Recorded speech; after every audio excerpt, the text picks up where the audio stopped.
வணக்கம். நம்ம PGTRB economics பார்த்துட்ருக்கோம். இல்லை நம்ம 14th சாப்டர் பார்த்துட்டு இருந்தோம். பப்ளிக் டெட், பப்ளிக் எக்ஸ்பெண்டிச்சர் பற்றியெல்லாம். ஓகே, ஸோ இப்போ நம்ம பப்ளிக் டெட்டில் நம்ம நிறைய மெத்தட்ஸ் பார்த்தோம். அதில் லாஸ்ட் கிளாஸ் வந்து நம்ம பிரிண்டிங் ஆஃப் கரன்சி பற்றி நம்ம பார்த்துட்டு இருந்தோம். ஓகே, ஸோ நம்ம இப்போ அங்கேருந்து ஸ்டார்ட் பண்ணலாம். ஸோ இங்கே பார்த்தீங்கன்னா the government not only gets additional resources at minimum cost but also can create appropriate monetary effects அவங்களால create பண்ண முடியும் by printing currency. எப்படி பண்ண முடியும்? லைக் low interest rate பண்ண முடியும் and easy money supply பண்ண முடியும் and consequently economic system is likely to get a quicker revival. Okay, so இப்போ நீங்கள் என்ன பண்ணுறீங்கன்னா நமக்கு வந்து பப்ளிக் டெட், அதாவது கவர்மெண்ட்க்கு பணம் வேணும்னா நிறைய மெத்தட்ஸ் இருக்குது. கரெக்ட். ஸோ நிறைய மெத்தட்ஸை நம்ம என்ன நினச்சோம், லாஸ்ட் மெத்தட் தான் வந்து printing of currency. So printing of currency பார்த்தீங்கன்னா மற்ற நாட்டிலேருந்து கடன் வாங்குறதை விட மற்ற கவர்மெண்ட் கிட்டேருந்து கடன் வாங்குறதை விட மற்ற பேங்க் கிட்டேருந்து கடன் வாங்குறதை விட இது ரொம்ப ஈஸியரான மெத்தட் அண்ட் இது ரொம்ப காஸ்ட் எஃபெக்டிவான மெத்தட். பிகாஸ் அங்கெல்லாம் நீங்கள் நிறைய இன்ட்ரெஸ்ட் ரேட் கொடுக்க போகிறீங்க, பட் இங்கே அவ்வளோ இன்ட்ரெஸ்ட் ரேட் நீங்கள் கொடுக்க மாட்டீங்க. ஸோ அதனால தான் இங்கே சொல்கிறாங்க இங்கே வந்து லோ இன்ட்ரெஸ்ட் ரேட் நீங்கள் கொடுக்க போகிறீங்க and there is also easy money supply நீங்கள் உள்ளே கொண்டு வர போகிறீங்க. So you are going to create an additional money supply into the economy. நீங்கள் நிறைய மணி உள்ளே பம்ப் பண்ண போகிறீங்க. ஸோ அப்படி பண்ணும்போது எக்கனாமிக் சிஸ்டமே ஒரு நல்ல குவிக் ரிவைவலாக இருக்க போகுது. ஸோ நிறைய மணி உள்ளே நீங்கள் கவர்மெண்ட்டை வந்து பம்ப் பண்ணாங்கன்னா அது என்ன ஆகும், அந்த மணி உள்ளே ஃப்ளோட் ஆக போகுது. எப்படி ஃப்ளோட் ஆக போகுது? அது நிறைய எக்ஸ்பென்சஸாக இருக்கலாம், அது நிறைய இன்வெஸ்ட்மெண்ட்டாக இருக்கலாம், எம்ப்ளாய்மெண்ட் உள்ளே கொண்டு வரலாம், சேலரி உள்ளே கொண்டு வரலாம். சேலரி உள்ளே கொண்டு வந்தால் என்ன ஆகும், நிறைய பேர் பர்ச்சேஸ் பண்ணுவாங்க. So demand and supply increase ஆகும். So demand and supply increase ஆகும்போது கன்சம்ஷன் இன்க்ரீஸ் ஆக போகுது. கன்சம்ஷன் இன்க்ரீஸ் ஆனால் சேவிங்ஸ் இன்க்ரீஸ் ஆக போகுது. சேவிங்ஸ் இன்க்ரீஸ் ஆனால் இன்வெஸ்ட்மெண்ட் இன்க்ரீஸ் ஆக போகுது. So in totality the entire economy goes for a revival, goes for a boost. Okay, so இதுதான் வந்து பிரிண்டிங் ஆஃப் கரன்சியோட எஃபெக்ட்ஸ். ஸோ இப்போ நம்ம பார்க்க போகிறோம் பட்ஜெட்ரி ட்ரெண்ட்ஸ். ஸோ நம்ம சிலபஸில் பட்ஜெட்ரி ட்ரெண்ட்ஸ் ஒரு இம்பார்ட்டன்ட் டாபிக். ஸோ நம்ம வந்து என்ன பண்ண போகிறோம்னா இண்டிபெண்டன்ஸ் வந்த அப்புறத்துலேருந்து இன்றைக்கி வரை நம்மளோட பட்ஜெட்ரி ட்ரெண்ட் எப்படி இருக்குது, ஸோ நம்மளோட ரெவென்யூ எப்படி இருக்குது, நம்மளோட எக்ஸ்பெண்டிச்சர் எப்படி இருக்குது, அது எவ்வளோ அளவுக்கு க்ரோ ஆயிருக்குன்றதை இப்போ நம்ம பார்க்க போகிறோம். ஓகே, ஸோ நம்ம வந்து 1947 வந்த அப்புறம் 1950 தான் நம்மளோட 51 அந்த டைமில் தான் நம்ம எலெக்ஷன் ஆரம்பிச்சது இல்லைங்களா. அப்புறம் 52லேருந்து தான் நம்ம first parliament was formed. So அப்போதுலேருந்து நம்மளோட பட்ஜெட் எப்படி இருக்குன்றதை நம்ம பார்க்க போகிறோம். ஸோ இந்த 1950s நம்மளோட பட்ஜெட் எப்படி இருந்தது? As India moved ahead from 1950 to 51, அந்த டைமில் பார்த்தீங்கன்னா 1951 அந்த பட்ஜெட் தான் வந்து first budget of our republic India. நமக்காகவே பண்ணுற பட்ஜெட் அதுதான். ஸோ அந்த டைமில் பார்த்தீங்கன்னா ரெவென்யூ ரெசிட்ஸ் வந்து 347.5 crores தான் இருக்குது.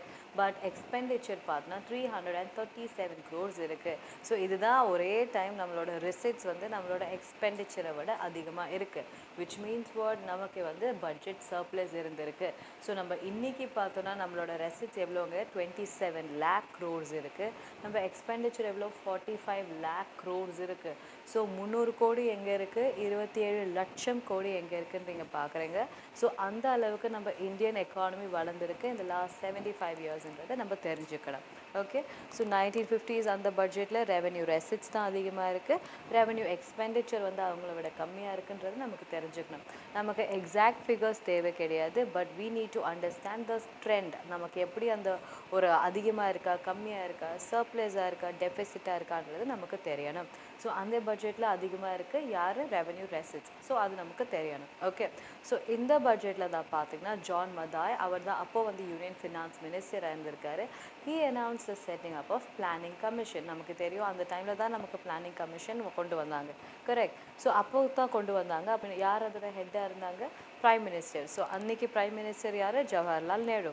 ஸோ அன்றைக்கி அவர் தான் பிரைம் மினிஸ்டராக இருந்தார். ஸோ அவங்க சொல்லிட்டாங்க இந்த மாதிரி நம்ம பட்ஜெட்லாம் இருக்கட்டும், நம்ம கவர்மெண்ட்லாம் இருக்கட்டும், பட் நம்ம வந்து ஒரு பிளானிங் கமிஷன் ஒன்று கொண்டு வரலாம். ஸோ அப்படி கொண்டு வந்தால் இப்போ தான் நம்ம புதுசாக இண்டிபெண்டன்ஸ் ஆகிருக்கோம்.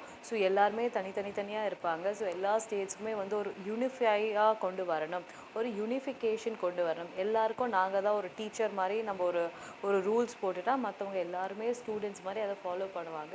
ஸோ அப்படி ஃபாலோ பண்ணும்போது நம்ம அப்போ ஒரு இன்ஃபென்ட் நேஷன். கரெக்டுங்களா. இன்ஃபென்ட்னா என்ன, அப்போ தான் புதுசாக பிறந்த ஒரு நேஷன். ஸோ அது வரையும் நம்மளை வந்து வேறு யாரோ தான் ஆட்சி பண்ணிகிட்டு இருந்தாங்க. அவங்க என்ன சொன்னாங்களோ நம்ம அதை தான் கேட்டாகணும். நம்மளால் எதுவுமே தனியாக முயற்சி பண்ண முடியாது, முடிவும் எடுக்க முடியாது. ஸோ நம்ம வந்து இப்போ இண்டிபெண்டன்ஸ் வந்த அப்புறமா நம்ம என்ன சொல்கிறோமோ நம்ம வந்து அதுக்கான ஃபுல் சாவர்னிட்டி நமக்கு இருக்குது. ஸோ அப்படி இருக்கும்போது ஒரு ஸ்டேட்ஸ் ஒரு கல்ச்சர் இருக்குது, அவங்க ஒரு மாதிரி போகலாம். கரெக்ட். ஸோ நார்த் ஈஸ்ட் ஒரு மாதிரி போகலாம், சவுத் இந்தியாவுக்கு ஒரு மாதிரி டிமாண்ட்ஸ் இருந்தது, வெஸ்ட் இந்தியாவுக்கு ஒரு மாதிரி இருந்தது. அப்போ நிறைய சின்ன சின்ன பிரின்ஸ்லி ஸ்டேட்ஸ் எல்லாம் புதுசாக உள்ளே கொண்டு வந்திருந்தாங்க. ஸோ இவங்க எல்லாரையும் நம்ம எப்படி யூனிஃபை பண்ணுறது? ஒரே பட்ஜெட் மூலயமா நம்ம பண்ணலாம், பட் அதில் ஒரு கண்ட்ரோலே இருக்காது இல்லைங்களா? ஸோ இவங்க எல்லாரையும் நம்ம எப்படி யூனிஃபை பண்ணி எப்படி ஒன்றா கொண்டு வர முடியும்? ஸோ அப்படி கொண்டு வரதுக்கு பிளானிங் கமிஷன் ரொம்ப உதவியாக இருக்க போகுதுன்னு அவங்க நினச்சாங்க. ஸோ இந்த கான்செப்ட் யுஎஸ்எஸ்ஆர் நம்ம ரஷ்யா கிட்டேருந்து தான் இவங்க அடாப்ட் பண்ணியிருப்பாங்க. ஸோ அவர் சொல்லியிருப்பார் ஃபினான்ஸ் மினிஸ்டர், ஓகே நம்ம பட்ஜெட்லாம் போடுறது இருக்கட்டும், பட் பட்ஜெட்டை விட தாண்டி ஒரு கண்ட்ரோல் இருக்கணும். இந்த 5 வருஷத்துக்கு இதுதான் கோல், இதை தான் நீங்கள் அச்சீவ் பண்ணணும், இந்த ஏரியாலாம் நீங்கள் ஃபோக்கஸ் பண்ணணும், இந்த செக்டார் நீங்கள் ஃபோக்கஸ் பண்ணணும், இந்த மாதிரி இண்டஸ்ட்ரீஸ் நீங்கள் கொண்டு வரணும் அப்படின்னு நம்ம சொல்லிடலாம். நம்ம சொல்லிட்டா ஸ்டேட்ஸ் அதே மாதிரி ஃபாலோ பண்ணுவாங்க. ஸ்டேட்ஸ் அதே மாதிரி ஃபாலோ பண்ணால் நம்மளால் ஈஸியாக முன்னேற முடியும் அப்படின்னு அவங்க சொல்கிறாங்க. ஸோ பிளானிங் கமிஷன் நம்ம இந்தியாவோட வளர்ச்சிக்கு ரொம்ப ரொம்ப இம்பார்ட்டண்ட். நமக்கு தெரியும் ஆஃப்டர் ஒரு 10-11 பிளான்ஸ்க்கு அப்புறம் தான் நமக்கு அதோட இம்பேக்ட் நமக்கு தெரியும். ஒரு பிளான்லேயும் ஒரு மாதிரி கோல்லாம் வச்சுருந்தாங்க. கரெக்ட். ஸோ இந்த பிளானிங் கமிஷன் இந்த பிளான் எல்லாம் பற்றி நம்ம இன்னொரு சாப்டர்லேயே நம்ம டிஸ்கஸ் பண்ண போகிறோம் டீட்டெயில்டாக. பட் இப்போதைக்கு என்னென்னா அவங்க எல்லாருமே ஒரு பிளான்லேயே ஒரு மாதிரி ஃபோக்கஸ் பண்ணாங்க. ஒரு பிளானில் வெறும் இண்டஸ்ட்ரீஸ் மட்டும் ஃபோக்கஸ் பண்ணாங்க, இன்னொரு பிளானில் அக்ரிகல்ச்சர், காட்டேஜ் இண்டஸ்ட்ரீஸ் அந்த மாதிரி ஃபோக்கஸ் பண்ணாங்க, இன்னொரு பிளானில் பார்த்தீங்கன்னா ஒரு மாதிரி லிபரலைசேஷன் கொண்டு வந்தாங்க. கரெக்ட். ஸோ நீங்கள் எல்லாருமே உள்ளே கொண்டு வாங்க, ஃபாரின் டிரெக்ட் இன்வெஸ்ட்மெண்ட் கொண்டு வாங்க, அப்படி கொண்டு வந்தாங்க. ஸோ இந்த மாதிரி ஒரு பிளானில் ஒரு மாதிரி ஒரு கோல் வச்சு அதுக்கேற்ற மாதிரி அவங்க உள்ளே கொண்டு வந்தாங்க. ப்ரைவேட்டைசேஷன் அண்ட் ஃபாரின் இன்வெஸ்ட்மெண்ட், அதுக்கப்புறம் கவர்மெண்ட் செக்டர்ஸ், இவங்க எல்லாரையுமே ஒன்றா சிங்க்ரனைஸ் பண்ணி ஒரே மாதிரி ஃப்ளோவில் கொண்டு வந்ததுக்கு ஒரு பிளான் ரொம்ப யூஸ்ஃபுல்லாக இருந்துச்சு. ஸோ இதுதான் பிளானிங் கமிஷனோட மெயின் கோலாக இருந்துச்சு. இதை அவங்க அச்சீவ் பண்ணாங்கன்னு கூட நம்ம சொல்லலாம். Okay. So by the end of that decade, so 1950s 1960s வரும்போது அப்போ ஃபினான்ஸ் மினிஸ்டர் மொரார்ஜி தேசாய் இருப்பாங்க. ஸோ அவர் அடுத்த பட்ஜெட் கொண்டு வந்திருப்பார் இல்லை 1957. அந்த பட்ஜெட்டில் பார்த்தீங்கன்னா அந்த பட்ஜெட் எப்போ ஆக்சுவலி ஃப்ளோட் பண்ணியிருப்பாங்க, Feb 28 of 1959. ஸோ அந்த டைமில் பார்த்தீங்கன்னா இந்தியாவோட க்ரோத் ஸ்டோரி ஆக்சுவலி ஷேப் அப் ஆக ஆரம்பிச்சது. அப்போவே நமக்கு தெரியும் இண்டஸ்ட்ரியல் பாலிசிலாம் கொண்டு வந்தாங்க இல்லைங்களா? Industrial policy of 1948, industrial policy of 1956. இது மூலயமா இண்டஸ்ட்ரீஸ் எல்லாம் அவங்க கிளாஸிஃபை பண்ணி இதெல்லாம் ப்ரைவேட், இதெல்லாம் பப்ளிக், இதில் ப்ரைவேட் மட்டுமே வரலாம், இல்லை பப்ளிக் மட்டுமே இருக்கலாம் அப்படின்ற மாதிரிலாம் கிளாஸிஃபை பண்ணாங்க. ஸோ அப்படியெல்லாம் கிளாஸிஃபை பண்ணி அவங்க உள்ளே சிங்க்ரனைஸ் பண்ணும்போது ஒரு செக்டர்ஸ்க்கும் ஒவ்வொரு தனி ஃபோக்கஸ் நமக்கு கிடைச்சிது. அந்த பட்ஜெட்டில் பார்த்தீங்கன்னா ரெவென்யூ ரெசிப்ட்ஸ் 757 crores இன்க்ரீஸ் ஆச்சு. நம்ம முன்னாடி பார்த்தோம் ஒரு 347, இப்போ பார்க்குறோம் 757. அப்படியே டபுள் 100% இன்க்ரீஸ் ஆகிருக்குன்றது நம்ம பார்க்குறோம் in just 5 years. Okay. So அங்கே பார்த்தீங்கன்னா ரெவென்யூ ரெசிப்ட் 757 crores இருக்குது, well expenditure stood at 839 crores. So அப்போதுலேருந்து இப்போது வரைக்கும் நம்ம பட்ஜெட் டெபிசிட்டில் தான் இருக்கும். ஃபஸ்ட்டு ஒரே பட்ஜெட்டில் தான் நம்ம சர்ப்ளஸ் பண்ணோம், அப்போ தான் ரெவென்யூ அதிகமாக இருந்துச்சு, எக்ஸ்பெண்டிச்சர் கம்மியாக இருந்துச்சு. அதுக்கப்புறம் பார்த்தீங்கன்னா எல்லா பட்ஜெட்லையுமே நமக்கு ரெவென்யூவை விட எக்ஸ்பெண்டிச்சர் தான் அதிகமாக இருக்க போகுது. ஓகே. ஸோ நம்ம அது ரெண்டாவது பட்ஜெட்லேயே பார்க்குறோம். ஸோ இங்கே பார்த்தீங்கன்னா 757 crores உங்களோட ரெவென்யூ ரெசிப்ட்ஸாக இருக்குது, அண்ட் உங்களோட எக்ஸ்பெண்டிச்சர் பார்த்தீங்கன்னா 839 crores. ஸோ இங்கே பார்த்தீங்கன்னா it is more then 117% increase in the revenue receipts and 148% increase in the revenue expenditure. So more then double தான் நமக்கு இன்க்ரீஸ் ஆகிருக்கு ரெண்டு பேருமே, ரெவென்யூ ரெசிப்ட்ஸ் அண்ட் எக்ஸ்பெண்டிச்சர்ன்றதை நம்ம பார்க்குறோம். ஓகே. ஸோ இதுக்கப்புறம் நம்ம பார்க்க போகிறது யூனியன் பட்ஜெட் இந்த 1960s. ஓகே. ஸோ 1960s தான் நமக்கு தெரியும் நமக்கு இண்டோ சைனா வார் நடந்தது, 1962 திருப்பி இண்டோ பாகிஸ்தான் வார் நடந்துச்சு, 1965. ஸோ இதெல்லாம் நடக்கும்போது நமக்கு தெரியும் இந்த மாதிரி டைமில் நம்மளோட பட்ஜெட்ஸ் எப்படி இருந்துச்சு. ஸோ அந்த டைமில் பார்த்தீங்கன்னா அகைன் மொரார்ஜி தேசாய் தான் பட்ஜெட் ப்ரெசென்ட் பண்ணியிருப்பாரு in 1960 to 61. ஸோ அங்கே பார்த்தீங்கன்னா அவர் எவ்வளோ எக்ஸ்பெண்டிச்சர் கோட் பண்ணியிருக்காரு, 980 crores கோட் பண்ணியிருக்காரு, whereas revenue 896 crores. ஸோ நமக்கு அப்படியே தெரியுது அங்கே முன்னாடி 700 800 இருந்தது, இப்போ அப்படியே அது 800 900 இன்க்ரீஸ் ஆகிருக்கு. அண்ட் இங்கேயுமே பார்த்தீங்கன்னா இது பட்ஜெட் டெஃபிசிட் தான், ரெவென்யூவை விட எக்ஸ்பெண்டிச்சர் அதிகமாக இருக்குது. So that is a deficit. Okay. So இங்கே பார்த்தீங்கன்னா it was during this budget the government had introduce a new payroll scheme. So இந்த பட்ஜெட்டில் தான் பேரோல் ஸ்கீம் ஒன்று புதுசாக கொண்டு வந்திருப்பாங்க for government employees. Okay. So as the years when by and at the end of that decade, so 1960s முடிச்சுட்டு அந்த டெக்கேடோட எண்டில் பார்த்தீங்கன்னா திருப்பி மொரார்ஜி தேசாய் இதை திருப்பி பட்ஜெட் ஃப்ளோட் பண்ணியிருப்பாரு. ஸோ அப்போது பார்த்தீங்கன்னா ரெவென்யூ வந்து 3500 கோடியாக இன்க்ரீஸ் ஆயிருக்கு. நம்ம முன்னாடி பார்த்தோம் ஜஸ்ட் 900 crores. ஸோ 900லேருந்து 3500னா அப்படியே 3 times, ஓகேங்களா? 1000லேருந்து அப்படியே 3 times இதுவாயிருக்கு. நமக்கு ஒரு 300% இன்க்ரீஸ் ஆயிருக்குன்றதை நம்ம பார்க்குறோம். ஓகே, ஸோ அங்கே பார்த்தீங்கன்னா உங்கள் ரெவென்யூ வந்து 3519 crores இருக்குது. அண்ட் உங்களோட எக்ஸ்பெண்டிச்சர் 2500 crores இருக்குது. ஸோ இங்கே பார்த்தீங்கன்னா உங்கள் ரெசிட்ஸ் அதிகமாக இருக்குது, உங்கள் எக்ஸ்பெண்டிச்சர் கம்மியாக இருக்குது. ஸோ இங்கே பார்த்தீங்கன்னா it is again a budget surplus. So நம்ம ஃபஸ்ட்டு ஒரு பட்ஜெட் சர்ப்ளஸ் பார்த்தோம். அதுக்கப்புறம் திருப்பி இந்த டைமில் பார்க்கும்போது நமக்கு திருப்பி ஒரு பட்ஜெட் சர்ப்ளஸ் வருது. ஓகே, ஸோ ரெசிட்ஸை விட ரெவென்யூவை விட எக்ஸ்பெண்டிச்சர் இங்கே கம்மியாக இருக்குன்றதை நம்ம பார்க்குறோம். Okay, so this is a positive sign அந்த டைமில். அண்ட் இந்த 1963 to 64 யூனியன் பட்ஜெட் முன்னாடி 1963 அந்த பட்ஜெட்டில் நீங்கள் பார்க்கும்போது the government also recognized the need for strong armed forces. ஏன்? பிகாஸ் 1962 தான் வார் நடந்தது. ஸோ அடுத்த வருஷம் பட்ஜெட்லேயே அவங்க என்ன சொல்லிட்டாங்க, நமக்கு வந்து பட்ஜெட்டில் வந்து நமக்கு டிஃபென்ஸ்க்காக ஸ்பெண்ட் பண்ணணும். ஏன்? நம்ம தான் சைனா வாரில் தோற்றுருப்போம், கரெக்டுங்களா? அந்த சைனா வாரில் we did not win. So அதனால நம்ம வின் பண்ணல, நம்மக்கிட்ட அவ்வளோ ஆர்டிலரி இல்லை, நம்மக்கிட்ட அவ்வளோ ஸ்பெண்டிங் பண்ணல, நம்மக்கிட்ட அவ்வளோ மிலிட்ரி ஃபோர்ஸ் இல்லை. ஸோ அதனால நம்ம என்ன பண்ணியிருப்போம்னா, நீங்கள் இதுக்காக பணம் ஒதுக்குங்க. பணம் ஒதுக்குனா தான் நம்மளால் புதுசாக எங்கேருந்து வாங்க முடியும். அப்போல்லாம் நம்ம அவ்வளோ ப்ரொடியூஸ் பண்ணல, கரெக்டுங்களா? இப்போ தான் நம்ம வந்து இண்டிஜினியஸாக நிறைய ப்ரொடியூஸ் பண்ண ஆரம்பிக்கிறோம். ஸோ அப்போல்லாம் முன்னாடியிலேருந்து நம்ம எப்போவுமே யூஎஸ் கிட்டேருந்து தான் வாங்குவோம், ரஷ்யா கிட்டேருந்து டிஃபென்ஸ் எல்லாம் வாங்குவோம். ஸோ அதெல்லாம் இவங்க வாங்கணும்னா நமக்கு நிறைய பணம் தேவை. ஸோ நமக்கு நிறைய பணம் தேவைன்னா பட்ஜெட்டில் அதுக்காக ஒதுக்கணும். ஸோ அதனால இவங்க என்ன சொல்லியிருப்பாங்கன்னா, 1962 வாருக்கு அப்புறமா அடுத்த வருஷம் ஃப்ளோட் பண்ணுற பட்ஜெட்லேயே 1963 to 64 பட்ஜெட்லேயே என்ன சொல்லியிருப்பாங்கன்னா, the government recognized the need for strong armed forces. So after India faced a tough battle with the Chinese in the 1962. Okay, so இந்த டைமில் பார்த்தா the budget saw an increase in the defense budget to rupees 708 crores. So பட்ஜெட்டில் வந்து டிஃபென்ஸ்க்கு மட்டுமே பார்த்தீங்கன்னா 700 கோடி கிட்ட அவங்க அலோகேட் பண்ணியிருப்பாங்க. ஸோ மொத்த பட்ஜெட்லேயே அவங்க வந்து ஒரு 3000 அந்த மாதிரி க்ரோர்ஸ் தான் அவங்க அலோகேட் பண்ணியிருக்காங்கன்னா, அதில் 700 crores கிட்ட மட்டுமே எக்ஸ்க்ளூசிவ்லி ஃபார் டிஃபென்ஸ்க்காக அவங்க அலோகேட் பண்ணியிருக்காங்க. ஸோ அப்போத்துலேருந்தே பார்த்தீங்கன்னா நம்ம வந்து டிஃபென்ஸ்க்காக நிறைய ஸ்பெண்ட் பண்ணிட்டு தான் இருக்கும், கரெக்டுங்களா? பிகாஸ் 1965 திருப்பி ஒரு வார் பண்ணுவோம், 1971 திருப்பி வார் பண்ணோம், 1999 கார்கில் வார் பண்ணோம். ஸோ அப்போதுலேருந்து நமக்கு வந்து பட்ஜெட் வந்து டிஃபென்ஸ்க்காக நம்ம நிறைய ஸ்பெண்ட் பண்ணுறாங்கன்றது நம்ம பார்க்குறோம். Okay, and defence budget again saw traction. Okay, it saw traction increase. Okay, in the 1966 to 67 after the 1965 war in the Pakistan. So again நமக்கு தெரியும் 1962ல சைனா வார் நடந்துச்சு. ஸோ அதனால டிஃபென்ஸ் வந்து அடுத்த வருஷம் இன்க்ரீஸ் பண்ணும். அதே மாதிரி 1965ல பாகிஸ்தான் வார் நடந்துச்சு, திருப்பி இன்க்ரீஸ் பண்ணுவாங்க. ஓகே, ஸோ இதுதான் அந்த டெக்கேடில் நமக்கான பட்ஜெட்ரி அலோகேஷன்ஸ். நம்ம நெக்ஸ்ட் டெக்கேட் பார்க்க போகிறோம் in 1970s. Okay, so 1970s to 1990s. So அந்த டைமில் பார்க்கும்போது நம்மளோட பட்ஜெட் எப்படி இருந்தது? ஸோ 1970 to 71 அந்த பட்ஜெட் நீங்கள் பார்த்தீங்கன்னா it was a historic one. ஏன்? பிகாஸ் அந்த டைமில் பிரைம் மினிஸ்டர் இந்திரா காந்தி என்ன பண்ணாங்கன்னா, அவங்க தான் financial statement as she health the portfolio. So அவங்க தான் அந்த ஃபினான்ஸ் டிபார்ட்மெண்ட் பார்த்துட்டு இருந்தாங்க. ஸோ அவங்க தான் வந்து அவங்க பட்ஜெட்டே வந்து ப்ரெசென்ட் பண்ணியிருப்பாங்க. ஓகே, ஸோ அந்த இயரில் பார்த்தீங்கன்னா ரெவென்யூ வந்து 3867 கோடி இருக்குது, திஸ் இஸ் 3867 crores இருக்குது. அண்ட் எக்ஸ்பெண்டிச்சர் என்ன இருக்குது? 3167 crores, which is again a budgetary surplus. சர்ப்ளஸ்னால் இங்கே ரெவென்யூ அதிகமாக இருக்குது, ஒரு 700 crores கிட்ட அதிகமாக இருக்குது than the revenue expenditure. So it's again a budgetary surplusன்றது நம்ம இங்கே பார்க்குறோம். Okay, so by the end of that decade 1970s or 1980s பார்க்கும்போது the union budget had soared in size with an expenditure of rupees 18,526 crores. இதுவரையும் நம்ம பார்த்தது எல்லாமே 2000-3000 கோடினும் போது அந்த 10 வருஷத்துலேயே பார்த்தீங்கன்னா அந்த 3000லேருந்து அப்படியே இன்க்ரீஸ் ஆகி 18,000 கோடியாக இன்க்ரீஸ் ஆகிருக்கு.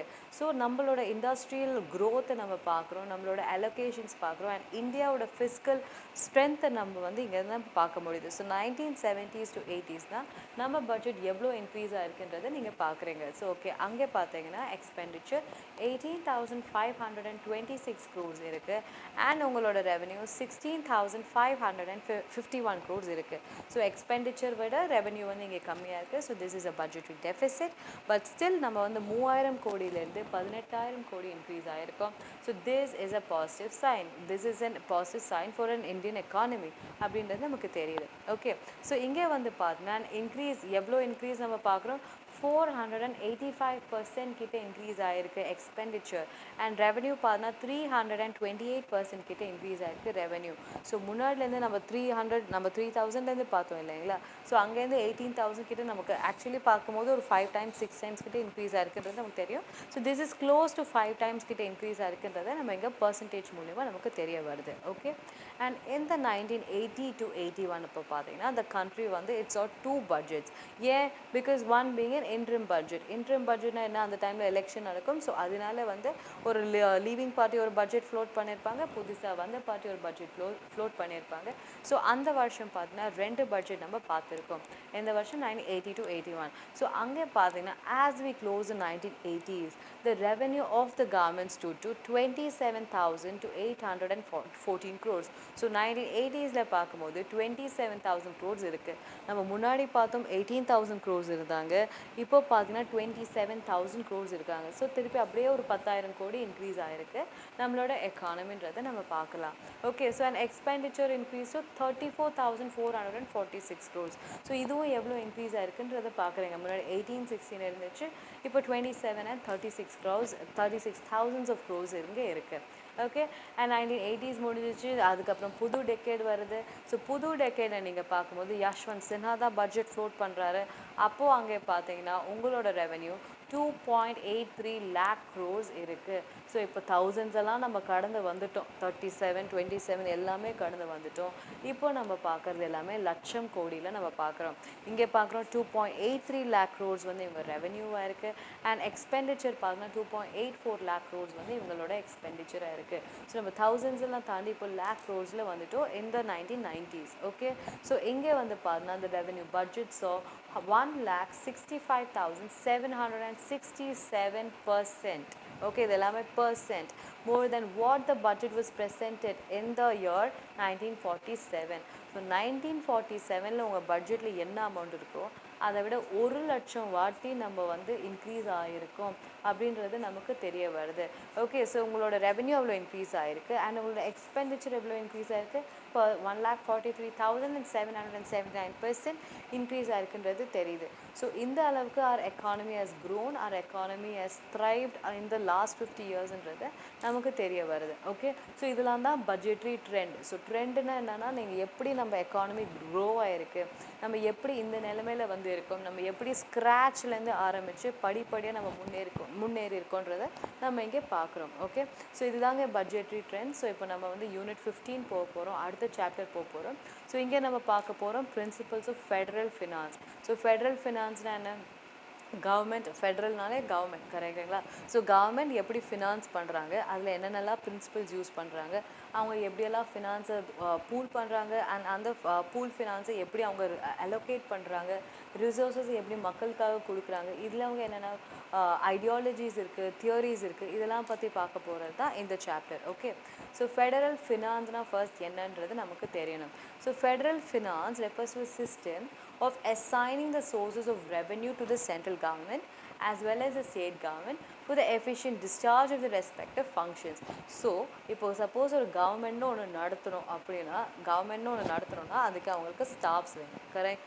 அந்த ஸ்டாஃப்ஸ்க்கு அவங்க சேலரி கொடுக்கணும், கரெக்ட். அவங்க யார்கிட்டேருந்து சேலரி எடுப்பாங்க, கவர்மெண்ட்க்கு எப்படி முதல் பணம் கிடைக்கும், அவங்க பாக்கெட்லேருந்து கொடுக்குறாங்களா, கிடையாது, அவங்க மக்கள்கிட்டேருந்து வாங்குறாங்க. ஸோ அதை வந்து அப்படியே மக்களுக்கு திருப்பி கொடுக்குறாங்க. ஸோ மக்களுக்கு திருப்பி கொடுக்கறது அவங்க எப்படி டைரெக்டாக கொடுக்குறாங்களா இன்டைரக்டாக கொடுக்குறாங்களா. ஸோ இப்போ கவர்மெண்ட் ஆஃபீஸஸில் நிறைய பேர் வேலை செய்கிறாங்க, அவங்க நிறைய பேர் யாருக்காக வேலை செய்கிறாங்க, மக்களுக்காக தான் வேலை செய்கிறாங்க.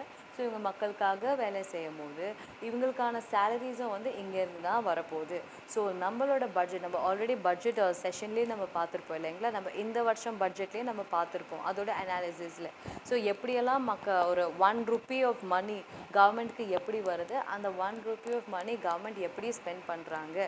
ஸோ அவங்களுக்கு 1 ரூபி ஆஃப் மணி முதல் எங்கேருந்தெல்லாம் வருது, டேக்ஸ் ரெவென்யூலேருந்து, ஜிஎஸ்டிலேருந்து, டைரக்ட் டேக்ஸ், இன்டைரக்ட் டேக்ஸ், அதுக்கப்புறம் லோன் வாங்குறது. ஸோ இது மூலியமாக தான் கவர்மெண்ட்க்கு பணம் வருது. ஸோ இந்த கவர்மெண்ட்க்கு பணம் வர்றதெல்லாம் திருப்பி அவங்க எப்படி திருப்பி ஸ்பெண்ட் பண்ணுறாங்க, திருப்பி வாங்கின டேக்ஸஸ் எல்லாம் ஸ்டேட்ஸ்க்கு அலோகேட் பண்ணுறாங்க, கடனெல்லாம் திருப்பி கொடுக்குறாங்க. ஸோ அதுக்கெல்லாம் இன்ட்ரெஸ்ட் கட்டுறாங்க, அப்புறம் சேலரிஸ் பென்ஷன்ஸ்லாம் கொடுக்குறாங்க. ஸோ இப்படி தான் வந்து மக்களோட பணம் வந்து திருப்பி மக்கள்கிட்டயே வருது. ஓகே, ஸோ இப்படி தான் இதை பற்றி படிக்கிறது தான் ஃபெடரல் ஃபினான்ஸ். ஓகேங்களா. ஸோ கவர்மெண்ட்டுக்கு எங்கேருந்து பணம் வருது, அந்த பணத்தை அவங்க எங்கெல்லாம் ஸ்பெண்ட் பண்ணுறாங்க, ஸோ இது பற்றி படிக்கிறது தான் federal finance. Okay, so federal finance refers to system of assigning the source of revenue. So எந்த சோர்ஸ் ஆஃப் ரெவென்யூ யாருக்கு கொடுக்கணும், சென்ட்ரலுக்கு எவ்வளோ கொடுக்கணும், ஸ்டேட்டுக்கு எவ்வளோ கொடுக்கணும். ஸோ இவ்வளோ ஸ்டேட்ஸ் இருக்காங்க, கரெக்ட், 28 ஸ்டேட்ஸ் இருக்காங்க, அப்புறம் சென்ட்ரல் கவர்மெண்ட் இருக்காங்க. ஒரு ஸ்டேட்டுமே எவ்வளோ ஸ்கீம்ஸ் ஃப்ளோட் பண்ணுறாங்க, சென்ட்ரல் கவர்மெண்ட் எவ்வளோ ஸ்கீம்ஸ் ஃப்ளோட் பண்ணுறாங்க. ஸோ அதில் என்ன பார்க்குறோம், நம்ம ரோடு கட்டுறாங்க, ரயில்வேஸ் கட்டுறாங்க, போர்ட் கட்டுறாங்க, அதுக்கப்புறம் நம்மளோட இன்ஃப்ராஸ்ட்ரக்சர் ஹோலிஸ்டிக்லி டெவலப் பண்ணுறாங்க, நமக்கான புதிய புதிய ஸ்கீம்ஸ் ஃப்ளோட் பண்ணுறாங்க. இது எல்லாத்துக்குமே அவங்களுக்கு பணம் தேவைப்படுது. ஸோ இப்படி இருக்கும் போது இப்போ நமக்கு இருக்கிறது ஒரு யூனிஃபைட் டேக்ஸ் ஸ்ட்ரக்சர், கரெக்ட். இப்போ நம்ம எல்லாத்தையுமே ஜிஎஸ்டின்ற ஒரே அம்ப்ரெல்லாக்குள்ளே கொண்டு வந்துட்டோம். பட் முன்னாடி ஒரு 2 வருஷம் முன்னாடி அப்போல்லாம் வந்து நமக்கு ஜிஎஸ்டி கிடையாது. அப்போது ஒவ்வொரு ஸ்டேட் ஒவ்வொரு மாதிரி டேக்ஸ் வச்சுட்டு இருந்தாங்க. சென்ட்ரல் டேக்ஸ் இருந்தது, அதுக்கப்புறம் நிறையா ஸ்டேட் டேக்ஸஸ் இருந்துச்சு. ஸோ இவ்வளோ பணம் நம்ம எப்படி அலோகேட் பண்ணுறது, எப்படி இவங்களை இதெல்லாம் கலெக்ட் பண்ணுறது, யாரை கலெக்ட் பண்ணுறது, யார் அதை யூஸ் பண்ணுறது, ஸோ இதை பற்றியெல்லாம் நமக்கு தெரியணும் இல்லைங்களா. ஸோ இதை பற்றிலாம் ஒரு ஸ்ட்ரிக்டான ரூல்ஸ் இருந்தால் மட்டும்தான் நமக்கு சண்டை வராது. இல்லாட்டி இங்கேயும் அங்கேயும் வந்து நமக்கு நிறைய கான்ஃப்ளிக்ஸ் வரும், நிறைய டசில்ஸ் வரும். ஸோ இதெல்லாம் வந்து கிளியராக டிமார்க்கேட் பண்ணிவிட்டு, இதை பாரு இதெல்லாம் என்னோட ரெவென்யூ, இதெல்லாம் நீ எடுக்கக்கூடாது அப்படின்னு சென்ட்ரல் கவர்மெண்ட் ஸ்டேட் கவர்மெண்ட்க்கு சொல்லிடுவாங்க. அதே மாதிரி ஸ்டேட் கவர்மெண்ட் சொல்லுவாங்க, பாரு இதெல்லாம் என்னோட ரெவென்யூ, இதெல்லாம் நீங்களும் எடுக்கக்கூடாது அப்படின்னு ஸ்டேட் கவர்மெண்ட் சொல்லுவாங்க. ஸோ இந்த மாதிரி இவங்களுக்குள்ள ஒரு அண்டர்ஸ்டாண்டிங் இருக்குது, ஒரு அக்ரிமெண்ட் இருக்குது. ஸோ இதை பற்றி படிக்கிறது தான் ஃபெடரல் ஃபினான்ஸ். ஓகே, ஸோ இங்கே வந்து பார்க்கும்போது there is a clear cut division is made, okay, regarding the allocation of resources of revenue between central and state authorities. So central இதெல்லாம் தான் கலெக்ட் பண்ணணும், ஸ்டேட் இதெல்லாம் தான் கலெக்ட் பண்ணணும், இவங்க இப்படி தான் கலெக்ட் பண்ணணும், இவங்க இந்த மெத்தடில் தான் கலெக்ட் பண்ணணும், இவங்களுக்குள்ளேயே வந்து கிளியராக டிஸ்கஸ் பண்ணிடுவாங்க, இவங்களுக்குள்ளேயே கிளியராக அக்ரிமெண்ட் பண்ணிடுவாங்க. அதுக்கப்புறமா தான் அவங்க வந்து அதை கலெக்ட் பண்ண போகிறாங்க. ஓகே, ஸோ இதுதான் ஃபெடரல் ஃபினான்ஸ். ஸோ இதை நீங்கள் பார்க்கும்போது டிவிஷன் ஆஃப் பவர்ஸை வந்து கான்ஸ்டிடியூஷன்லேயே கொடுத்துட்டாங்க. ஸோ இதை வந்து யார் இப்போ பிரித்து கொடுப்பாங்க, எப்படி பிரித்து கொடுப்பாங்க, இந்த மாதிரி நிறைய சண்டை வரும் அப்படின்றதுக்காக தான் கான்ஸ்டிடியூஷன் எழுதும் போதே பிரித்து கொடுத்துட்டாங்க. எப்படி பிரித்து கொடுத்துருப்பாங்க நம்ம பார்த்துருப்போம் இல்லைங்களா, 7th ஸ்கெடியூலில் பார்த்துருப்போம். லிஸ்ட்டுன்னு பிரித்து கொடுத்துருப்பாங்க. இது ஆக்சுவலி நம்ம பிரிட்டிஷ் பீரியட்லேருந்தே ஃபாலோ பண்ணுறோம், கரெக்ட். ஸோ அவங்க வந்து ஜிஓஐ ஆக்ட் அந்த 1935லேயே பிரித்து கொடுத்துருப்பாங்க. இதெல்லாம் சென்ட்ரல் லிஸ்ட்டு, இதெல்லாம் ஸ்டேட் லிஸ்ட்டு, இவங்க 2 பேருக்குமே பொதுவாக ஒரு லிஸ்ட் இருக்கும், அதுதான் கான்கரண்ட் லிஸ்ட்டு. ஸோ அந்த மாதிரி சென்ட்ரல் லிஸ்ட்டில் இருக்க டாபிக்ஸ்லுக்கு எல்லாமே சென்ட்ரல் கவர்மெண்ட் தான் டேக்ஸ் விதிப்பாங்க. ஸ்டேட் லிஸ்ட்டில் இருக்க டாபிக்ஸ்க்கு எல்லாமே ஸ்டேட் கவர்மெண்ட் தான் டேக்ஸ் விதிப்பாங்க. கான்கரண்ட் லிஸ்ட்டில் இவங்க 2 பேருமே விதிக்கலாம். இவங்க 2 பேருக்குள்ளே எதனா பிரச்சனை வந்துச்சுன்னா சென்டர் தான் அபவ். ஓகே, ஸோ சென்டருக்கும் ஸ்டேட்க்கும் எதாவது பிரச்சனை வந்துச்சுன்னா சென்டர் தான் அபவ்ன்றது நமக்கு தெரியும். ஸோ இந்த மாதிரி லிஸ்ட் மூலியமாக தான் கான்ஸ்டிடியூஷனே பகிர்ந்து சொல்லிட்டாங்க. இந்த மாதிரி ஓகே, நீங்கள் யாருமே அடிச்சுக்க கூடாது, நானே கிளியராக சொல்கிறேன், இதெல்லாம் தான் இம்பார்ட்டன்ஸ், இதெல்லாம் வந்து சென்ட்ரல் கவர்மெண்ட் தான் டேக்ஸ் விதிப்பாங்க, இதெல்லாம் ஸ்டேட் கவர்மெண்ட் தான் டேக்ஸ் விதிப்பாங்க அப்படின்னு சொல்லிட்டாங்க. ஸோ அப்படி சொன்ன 3 லிஸ்ட் என்ன நமக்கு தெரியும், 7th ஸ்கெடியூலில் இருக்குது. ஸோ யூனியன் லிஸ்ட்டில் பார்த்தீங்கன்னா இப்போதைக்கு 100 சப்ஜெக்ட்ஸ் இருக்காங்க. Okay, 100 சப்ஜெக்ட்ஸில் 100 topics. ஸோ அந்த 100 டாபிக்ஸுமே ரொம்ப ரொம்ப இம்பார்ட்டன்ட் டாபிக்ஸ். ஸோ இது ரிலேட்டட் எனிதிங் பார்த்தீங்கன்னா government of India, so central government மட்டுமே தான் வந்து அவங்க ஹேண்டில் பண்ண போகிறாங்க. State governments do not have any say in that. Okay, so என்னென்ன அந்த மாதிரிலாம் இம்பார்ட்டன்ட் டாபிக்ஸ் இருக்குது, டிஃபென்ஸ் இருக்குது, ரயில்வேஸ் இருக்குது, போஸ்ட் அண்ட் டெலிகிராஃப். ஸோ இதெல்லாமே வந்து anything which is unifying India. So டிஃபென்ஸ்ன்றது இந்தியா மொத்தத்துக்காக தான், கரெக்ட். ரயில்வேஸ்ன்றது இந்தியா மொத்தத்துக்காக தான், ஒரே ட்ரெயின் தான் எல்லா ஊர்லேயும் போகுது. ஓகே, ஸோ இது ஃபுல்லாக இவங்க தான் ஹேண்டில் பண்ணணும். ஓகே, ஸோ அதே மாதிரி தான் போஸ்டல் அண்ட் டெலிகிராஃப், இவங்க எல்லாம் ஒரே union. So anything which is relating to the entire India, so இவங்க எல்லாமே பார்க்கும்போது it comes under the government of India.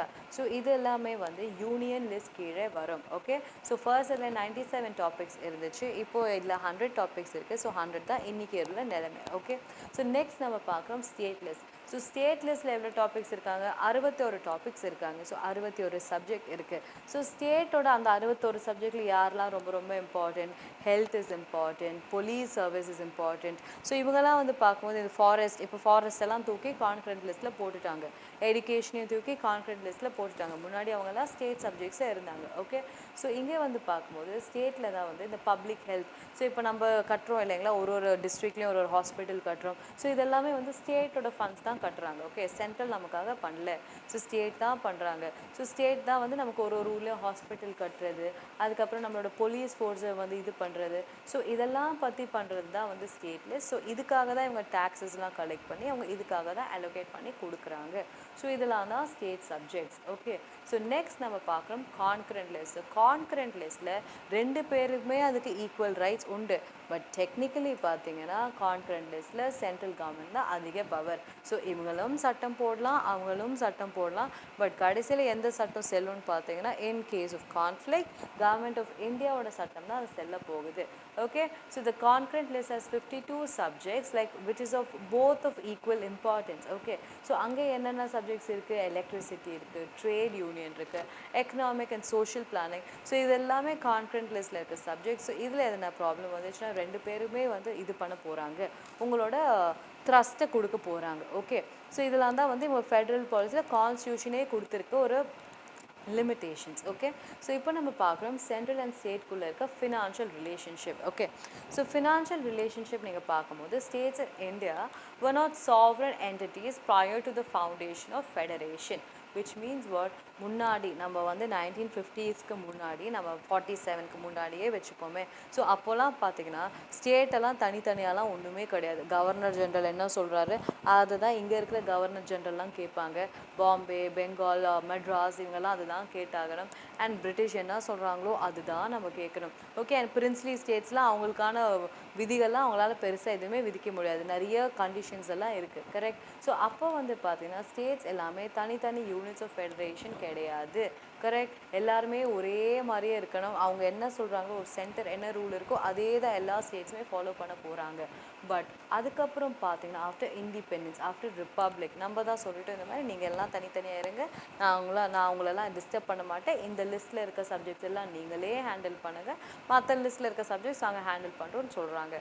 So bilateral financial relations பற்றி கான்ஸ்டியூஷனில் என்னென்ன சொல்கிறாங்கன்னா ஆர்டிகல் 268 to 280 நமக்கு தெரியும் இல்லைங்களா. சென்ட்ரல் ஸ்டேட் ரிலேஷன்ஸை நம்ம பார்ப்போம். சிலதெல்லாம் வந்து லெஜிஸ்லேட்டிவ் ரிலேஷன்ஸ் இருக்கும், அதுக்கப்புறம் அட்மினிஸ்ட்ரேட்டிவ் ரிலேஷன்ஸ் இருக்கும், அதுக்கப்புறம் ஃபினான்ஷியல் ரிலேஷன்ஸ் இருக்கும். அந்த ஃபினான்ஷியல் ரிலேஷன்ஸ்க்கான டாபிக் அந்த ஆர்டிகல் பார்த்தீங்கன்னா ஆர்டிகல் 268 to 280 நம்ம பார்ப்போம். ஸோ அதில் தான் தெரியும் யாரெல்லாம் வந்து எந்தெந்த டேக்ஸ்லாம் வந்து யார் விதிக்கலாம், எந்த டேக்ஸை யார் விதிக்கலாம், யார் அதை கலெக்ட் பண்ணலாம், யார் அதை யூஸ் பண்ணலாம். ஸோ இந்த மாதிரி அவங்களே வந்து பிரித்து கொடுத்துருப்பாங்க. ஸோ ஆர்டிகல் 268 to 293 வந்து பார்ட் 12 ஆஃப் த கான்ஸ்டியூஷன் நம்ம பார்க்குறோம். இதில் தான் வந்து ஃபினான்ஷியல் ரிலேஷன்ஸ் பற்றி நம்ம பார்க்குறோம். ஸோ இங்கே வந்து பார்த்தீங்கன்னா it divides, okay, division of taxation authorities between the federal government and the state government. So யார் யார் எதுக்கெலாம் டேக்ஸ் பண்ணுறது அதிலே வந்து கிளியராக சொல்லியிருப்பாங்க. ஸோ இந்த பார்லிமெண்ட் தான் வந்து யூனியன் லிஸ்ட்டோட டேக்ஸஸ்லாம் பண்ண போகிறாங்க. கரெக்ட், நம்ம யூனியன் லிஸ்ட்டில் பார்த்தோம் there are 100 சப்ஜெக்ட்ஸ். ஸோ அந்த 100 சப்ஜெக்ட்ஸ்மே யார் டேக்ஸ் பண்ண போகிறாங்க, பார்லிமெண்ட் தான் டேக்ஸ் பண்ண போகிறாங்க. அண்ட் ஸ்டேட் லெஜிஸ்லேட்டிவ் தான் ஸ்டேட் சப்ஜெக்ட்ஸ் பண்ண போகிறாங்க. ஸோ ஒரு ஸ்டேட் அவங்களுக்கான சப்ஜெக்ட்ஸ், அவங்களுக்கான ஹெல்த், எஜுகேஷன், அதுக்கப்புறம் அவங்களோட போலீஸ், ஸோ இதுக்காகலாம் இவங்க தான் வந்து இது பண்ண போகிறாங்க.